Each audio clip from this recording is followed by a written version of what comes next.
महाड औद्योगिक वसाहतीमधील प्रिव्ही कंपनीमध्ये रात्रपाळीसाठी पायी चालत जाणाऱ्या 4 कामगारांना टेम्पोने जोरदार धडक दिल्याची धक्कादायक घटना घडली आहे। ही धडक एवढी भीषण होती की या धडकेमध्ये 2 कामगारांचा जागीच मृत्यू झाला आहे, तर 2 जण गंभीर जखमी झाले आहेत। ही घटना रात्री उशिरा घडल्याने या प्रकरणी टेम्पो चालकाला अटक करण्यात आली आहे। याबाबत सविस्तर माहिती अशी की महाड औद्योगिक वसाहतीमधील प्रिव्ही कंपनीमध्ये रात्रपाळीसाठी सोलमकोंड येथून पायी निघालेल्या 4 कामगारांना MH48 BM 2623 या भरधाव वेगात जाणाऱ्या आयशर टेम्पोने पाठीमागून जोरदार धडक दिली। या धडकेत 4 कामगारांपैकी 2 कामगार जागीच मृत्यू पावले असून 2 कामगार गंभीर जखमी झाले आहेत। महाड औद्योगिक वसाहतीमध्ये झालेल्या अपघातात रवींद्र धोंडीबा ढेबे वय वर्ष 19 व सचिन शिवाजी ढेबे वय वर्ष 18 यांचा जागीच मृत्यू झाला आहे, तर संतोष ढेबे वय वर्ष 27 व निलेश ढेबे वय वर्ष 18 हे गंभीर जखमी झाले आहेत।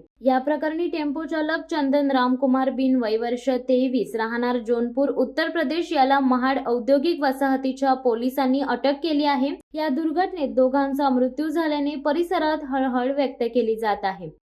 शिवसत्ता टाइम्ससाठी रेश्मा मानी, महाड। दे धडक बेधडक वृत्त देणाऱ्या आपल्या शिवसत्ता टाइम्स न्यूज चॅनलला लाल बटन दाबून सबस्क्राईब करा आणि बेल आयकॉनला क्लिक करायला विसरू नका।